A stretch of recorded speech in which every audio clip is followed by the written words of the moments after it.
Heroes in Crisis continues, Captain Marvel gets a new #1, and Amazing Spider-Man gets hunted by Kraven. What's up, everybody? I'm Stan, and welcome to Detail Comics, where we go over comics in detail. This is Preview Picks, the show where I go over the comic books that are coming out on Wednesday, give you an idea what they're all about, and whether it's something that you need to talk to your comic book shop about. So make sure to subscribe to get more of these every single Monday. The book that I want to talk about to begin with is the independent titles, and the first one I'm going to talk about is The Wicked and the Divine, number 42. One of the longest running titles in the current Image stable of comic books, behind, say, like Spawn and The Walking Dead. The Wicked and the Divine has developed a very serious cult following that's associated with it because of its portrayal of various gods throughout time that are reincarnated. So I've been a fan of The Wicked and the Divine, and overall the style of this particular book is one that keeps a lot of people coming back. So it's one that I think that everybody should check out at least once. Speaking of Spawn, we get issue number 294, which I believe has art from Jason Shaw and Alexander. If you're not following him on Instagram or Twitter and seeing what the interiors of this book are going to look like, pick it up off the shelf when you go into the comic book shop on Wednesday and at least get a look at the interiors. I think they're going to be something special. Then over at Dark Horse, we're going to get Black Hammer Age of Doom number 8, which continues Jeff Lemire's deep dive into creating his own superhero universe with the events of the original Black Hammer series, as well as like the Quantum Age and a number of other different things that are associated with this Black Hammer universe. Age of Doom is kind of continuing the second story arc of this main title series group of characters. So it's one of those books that it won an Eisner when it was originally released for the main series, and it's one that I've been continuously following up on. It's a book that I can't help but recommend to people because, well, it's pretty damn good. And then at Dynamite Comics, we actually get Peter Cannon Thunderbolt number 2, written by Kieran Gillen. And I didn't read the first issue. I have no idea what it's about, but the Vitruvian Man cover that Chip Zdarsky did for it is really kind of cool, and I'm interested to see what the concept is. So I'm going to take a look at it. Might not necessarily buy it, but it's one I'm keeping my eye on. Then we make our way over to Marvel, where we get West Coast Avengers number 8, and with the resurgence or the explosion of Jeff the Landshark on Twitter and inside Gail Simone's Twitter feed during a poll, the West Coast Avengers has become a book that a lot of people have to take a look at. The unfortunate thing is that Jeff the Landshark and team, as well as Gwenpool and all those others, they're unfortunately canceled when it comes to May because they're not in the solicitations, but we'll talk about that in a different video. Also at Marvel, we get Black Panther number 9 from Ta-Nehisi Coates, which continues the intergalactic Republic of Wakanda, as well as the story of T'Challa out in space and how all these various things came about, and he regains his identity and he's looking to exert his rule over this, well, Wakandan royalty that's not necessarily from Wakanda. It's a really odd story. I haven't been following along with it, but it's one that continues to stay on my periphery, just in case I want to pick it up in trade. The same thing can be said for Captain America, which gets issue number 8, and this is going to be a particularly interesting one because Ta-Nehisi Coates is picking up where Nick Spencer left off, and he's reviving Hydra Captain America, giving him a presidential pardon, which he seems to be able to purchase for, like, no money, and then is allowing him to come free. So Captain America is currently on the run, and now you're going to have a second, almost evil, but very convinced of his motives Captain America, Hydra Captain America out there. It seems like Ta-Nehisi Coates is looking to set something up for the future, and that's always interesting. Over at DC, we get Wonder Woman number 65, which is going to be continuing the new start of G. Willow Wilson's run on the Wonder Woman character. And then we have the also inclusion of Stanley Archer-Mlau's variant for Wonder Woman number 65, which is going to get a lot of people's attention. If you're just picking it up for the variant covers, you can also check out the Batgirl variant cover.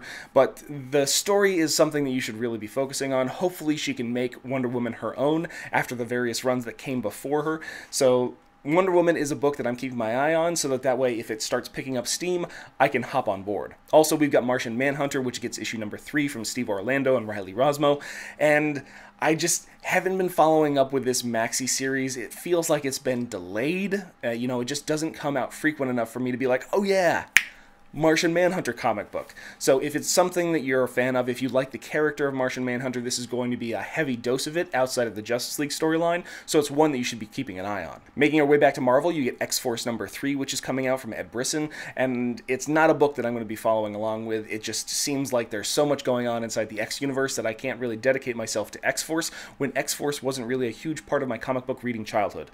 I just don't have the nostalgia for it, so maybe I'll pick up the first 5 issues in trade when it comes out, but for right now it's just not on my list. Fantastic Four number 7, though, is something that I'm definitely going to be picking up because Dan Slott has been doing a really good job introducing these characters and bringing them back into the main Marvel universe. And with his story right now, Galactus is on Earth, and Victor Von Doom has set up all the events that are necessary.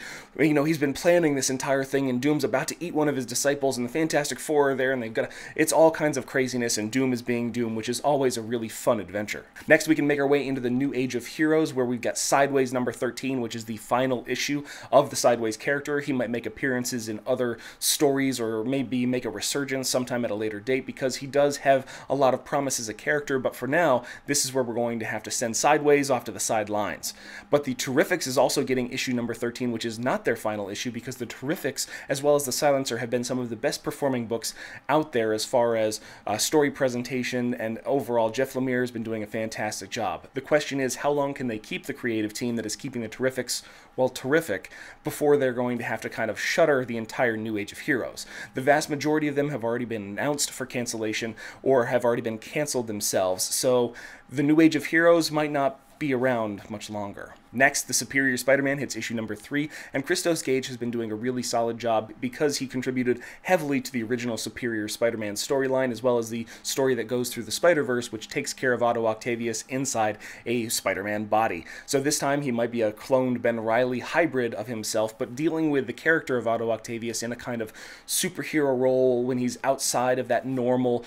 He doesn't have that sense of responsibility. He doesn't have that sense of do-gooding that a lot of superheroes have. So it's an interesting character exploration, and one that you should keep your eye on if you're a fan of Spider People. Also, Jerry Dugan continues with Savage Sword of Conan number 2, which is going to be a second or third. There's a lot of Conan comics that are coming to certain comic places that are around you, and I don't necessarily know if I need as much Barbarian as they're going to be giving me inside my life. So I've been following along with the main series a little bit, and I have been kind of holding off on the various other titles that are coming from Conan, just because I don't necessarily know if I need that much Barbarian. But if you really like Conan, there's going to be plenty of options for you.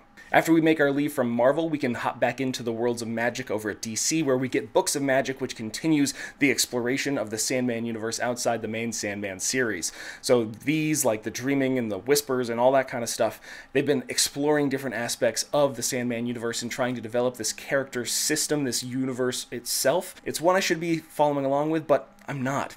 It's just, there's so much going on in comics currently that I just can't focus on Sandman. Sandman always requires a little bit more of my attention, so it's just not something I'm following along with right now. I will probably look at it in the future.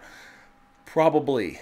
Depends on what goes on in comic books. But also in the realm of magic, we get Shazam number 3, where Jeff Johns and Dave Eaglesham are kind of rewriting the past of Billy Batson and Shazam as a character, and how everything's kind of working together. There have been some small tweaks to his continuity, small tweaks to his origin story, but overall it's one of the most fun books that has recently come out of DC, and one that you should be checking out if you haven't had the opportunity. With Jeff Johns no longer running the big DC studio portions of things, he has a little bit more time to focus on these stories, and hopefully he can keep them consistent, unlike what he's been doing with Doomsday Clock. Fantastic story in Doomsday Clock, really long process time with Gary Frank and his writing. But if it's worth it in the end, that's what makes the difference. Then the magic words at Marvel are Amazing Spider-Man, which gets issue number 16 and begins the road to the Hunted, where Kraven the Hunter is actually getting introduced with a bunch of different clone characters that were created for him by the High Evolutionary, at least according to the previews that we've seen, which is a bit alarming. Spider-Man doesn't necessarily need another clone saga, and putting Kraven in control of a variety of different versions of himself isn't something that I would consider a strong start to a story. But hey man, if you've got Kraven on Kraven on Kraven on Spider-Man, Spider-Man, Spider-Man, Spider-Man action, and a bunch of heroes and villains just kind of coagulating inside New York City, it could be absolutely crazy. Which can be fun, but The Hunted is a story that's going to be spilling over into a bunch of .hu titles that are going to be coming out, so Nick Spencer has big plans for this. Hopefully he can follow through and execute like he should. And while the Clone Saga is a classic comic event that stretches back into Spider-Man's history, we also get another blast from the past in Marvel Comics Presents number 2, which continues Charles Soule's Wolverine storyline, which is going to be taking him through the decades of defense against the truth, which is going to expose the world and possibly corrupt it. But we also get Man-Ape, and as well as a Fantastic Four Reed Richards Victor Von Doom storyline written by Mark Waid, I believe. I would really like to see it more as an introduction to new storytellers that are telling tales for classic characters, but I don't necessarily see that happening happening right now, and Charles Soule's Wolverine story seems to be the major guiding force. Marvel Comics Presents was a really cool classic title back in the day. Hopefully they can bring it and elevate it to something that's really cool for the modern times. Next, we get to two heavy hitters from DC, and that is Action Comics number 1008, where Jimmy Olsen continues his journey to become the most dangerous man in the DC universe. He's investigating secret organizations, and Brian Michael Bendis is getting this thing set up so that way the Jimmy Olsen series that's coming out in May or June is going to be, you know, top shelf. So if you've been following along with Action Comics, you have a better understanding of where Jimmy Olsen's at in his investigation of Leviathan. So that is going to be the heavy focus of this particular issue of Action Comics. Over at Detective Comics 999, which is one step away from 1000, we get another dose of Batman in kind of this nightmare scenario. And this time he's dealing with himself as a child in control of a variety of different things. We're not sure what's going on inside Batman's head right now, and if this is all inside Batman's head, or if it's actually real, and then there's this child inside the Batcave that looks like himself and is possibly a clone.